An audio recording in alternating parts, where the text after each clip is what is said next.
In a battle of brute force versus strategy, Heracles somehow was the one using strategy, and Saber has clearly decided that the best battle plan is just to go kaboom. It is almost funny how quickly this secret war starts resembling the end of the world, but to be fair, nobody is really left around to notice. The raw intensity of Heracles tanking hit after hit while Saber Alter goes full apocalypse mode made the whole clash feel less like a duel and more like a real catastrophe unfolding in front of you.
Shimazaki's fight may have been overlooked in Crunchyroll's Fight of the Year, but we are definitely not making that mistake here. For a moment, he made teleportation look like the kind of power that belongs right at the top of the superpower wish list. The choreography was mind-bending, making the whole fight not just visually impressive, but genuinely oppressive to watch. And somehow that still was not the funniest part. The real turning point came when he discovered he could see better by opening his eyes. 言ったでしょう。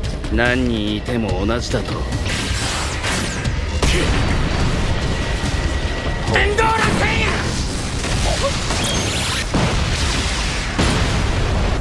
悪いことは言わない。諦めた方がいい。だが、さっきのマンホールは聞いたよな。君は優秀だな。決めた。徹底的に叩く。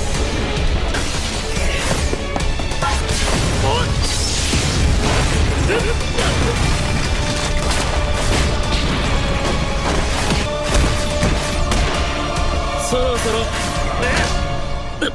次は後ろナイスだ弟くん5発目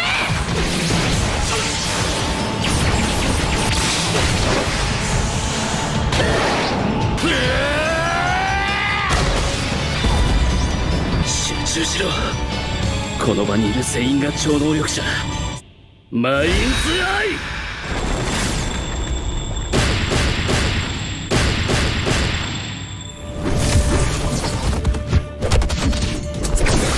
When it comes to Fog Hills, the combat really does speak for itself. Xuan's fight with Final Form Wrath was a showcase of hand-to-hand mastery backed by some of the most insane animation around. It was so good that everyone conveniently forgot the usual anime tradition of pausing mid-fight to explain their trauma Thor-ep power-up. This underrated gem from Chinese animation could comfortably outclass a lot of overhyped series.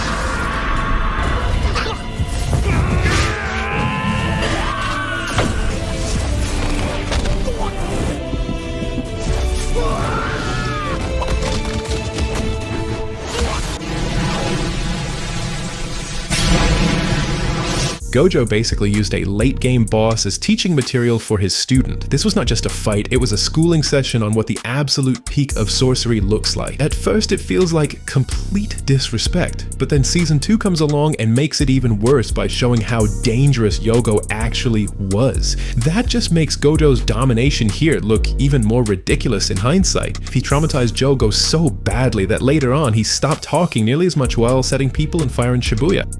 弱いもん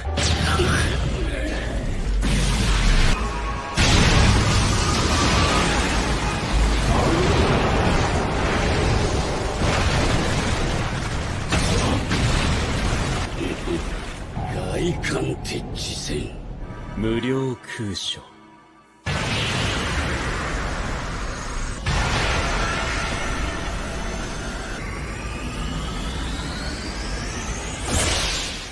何が起こった？ここは無加減の内側。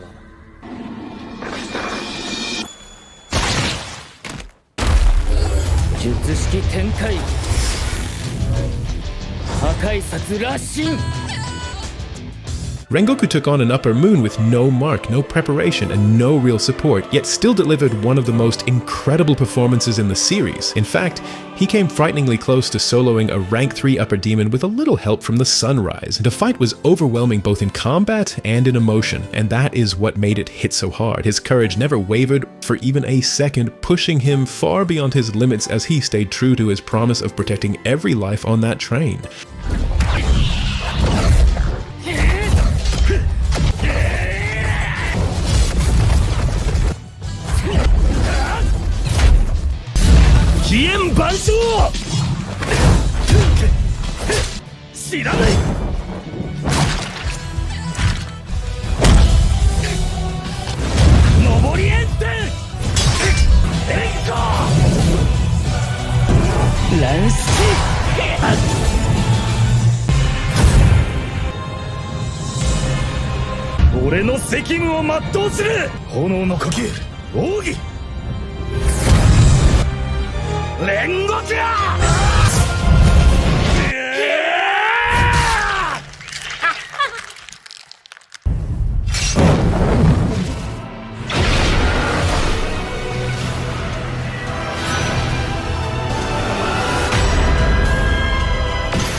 If Saber Alter vs Berserker already felt insane, the Ufotable somehow went even further with this one. The animation and special effects were on a ridiculous level, especially with how smoothly the 2D and 3D elements were blended together. We finally got to see Medusa in her full-powered glory, and she earned every bit of that budget. This was a battle between the pure force of power and the pure force of speed.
Tengen versus Gyutaro was Demon Slayer at its most explosive. Even compared to the Infinity Castle movie, this remains the flashiest. And that's how you get 3 wives. The fight had all the flashy visuals and insane choreography you could ask for, but it also made one thing very clear. The gap between an upper moon and everyone else is ridiculous. Even with Tengen leading the charge and the others backing him up, every moment felt desperate. The sound design, teamwork, and constant escalation made it unforgettable. This wasn't a stylish stomp, it was survival with special effects.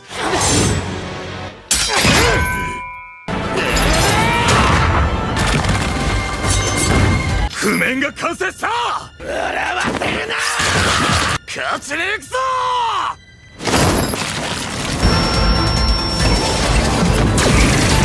混山旋回を全て弾いた。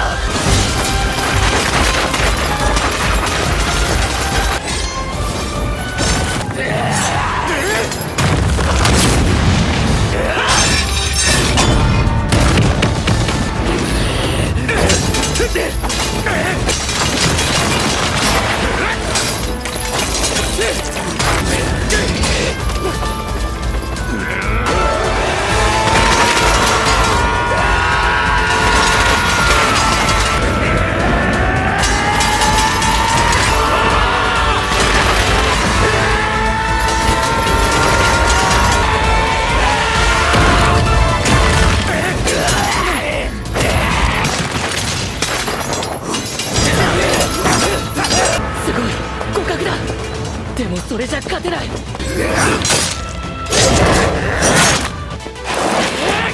まるな。止めるぞ。遅いんだよ。てめえは呪め。腕の力だけじゃダメだ。全身の力で切るんだ。形の痛みは全て忘れろ。食らいつけ。こいつまだ刀を振り上がるバカがその100倍の力を。いや大丈夫だ。俺の首が切られても。も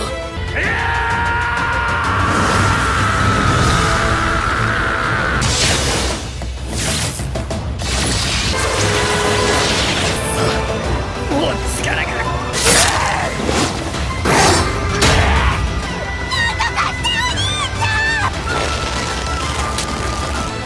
早く演算展開を。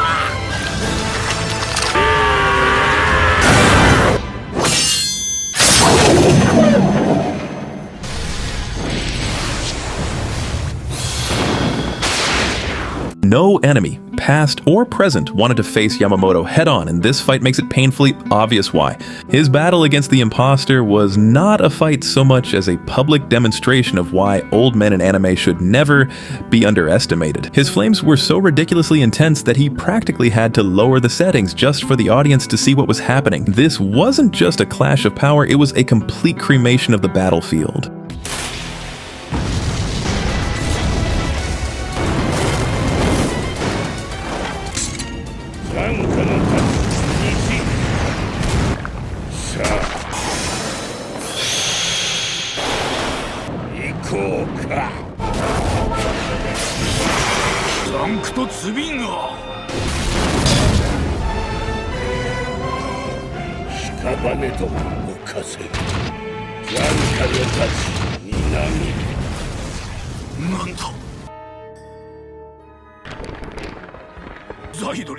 無慈悲に殺した部下でも見えておるのか。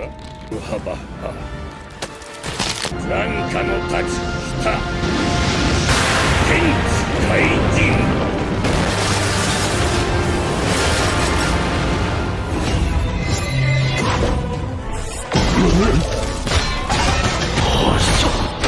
Fog Hills returned in 2023 looking like it had something personal to prove. The animation was once again absurdly good, but this time even the team coordination stood out just as much as the individual choreography. The sounds, the movement, the elemental effects, everything came together so cleanly that it barely gave you time to process one great sequence before throwing another one at you.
Whenever Sukuna makes an entrance, you know there is going to be an epic showdown. This time we finally see someone strong enough to push Sukuna into actually trying, and the consequences were felt across the entire city. Even in the middle of all that chaos, Sukuna was enjoying himself far too much. He turned the whole thing into his personal orchestra of destruction with that divine yet sinister music, making every moment feel even more cursed. Cities getting destroyed isn't exactly rare in anime, but this was unique.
This fight delivered on the hype exactly the way it needed to. Igris wasn't just strong, he was folding Jinwoo badly enough to make you question whether the main character title was transferable. The first-person angles made every hit feel even nastier, and once Jinwoo dropped the weapon to throw hands, Igris matching him instantly made the whole fight even colder. No unnecessary talking, no dramatic mercy, just a clean clash of strength, pride, and aura. That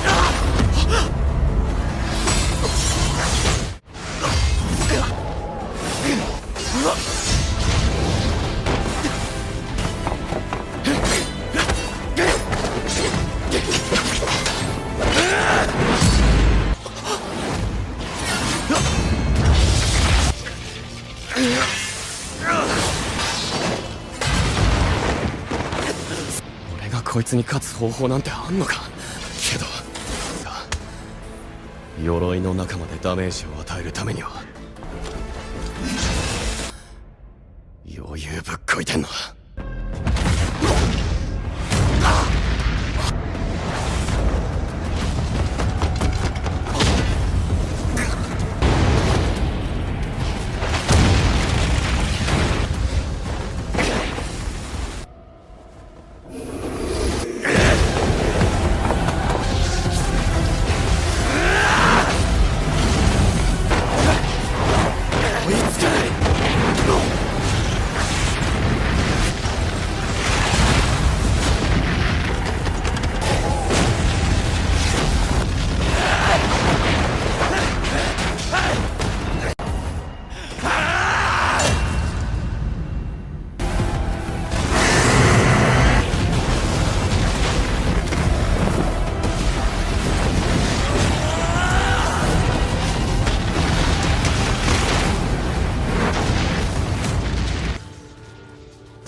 Frieren spent an entire season looking half asleep, only for this fight to remind everyone she is completely ridiculous. What makes it so good is that it isn't just beautiful animation for the sake of it. The spells, the small details, the callbacks, the way Fern fits perfectly into the plan, everything had purpose. It felt less like a normal fantasy fight and more like watching over 1,000 years of experience calmly erase the room.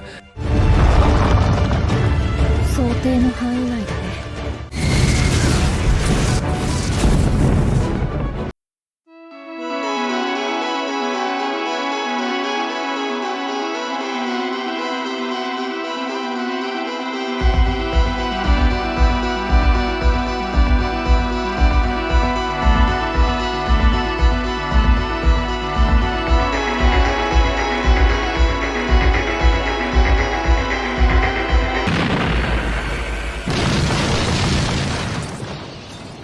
まだ立っている。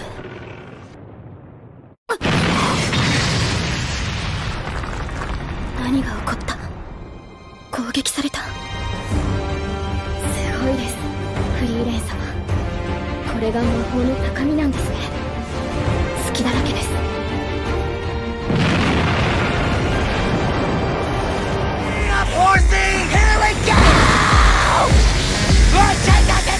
The final fight starts with Reze giving head and from there turns into an absolutely unhinged lover's quarrel. But it wasn't just the animation quality doing the heavy lifting. The choreography, camera angles, and first-person switch-ups made the whole thing feel dynamic in a way that stood out immediately. The brighter, more energetic art style suited the chaos perfectly, and some of the cuts looked unlike anything I had seen before. Overall, a massive win for Chainsaw Man and for anime films in general.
The Ultimate Trio vs Fake Might is not as emotionally hard as the Bakugo fight, but from a technical standpoint, the movie clearly had more money to start misbehaving. Even if you strip away the usual modern anime habit of throwing giant explosions at everything, the choreography still stands on its own. Some of the camera movement, especially around Todoroki, felt genuinely fresh. It was one of those fights where the animators knew exactly what they were doing and made sure you knew too.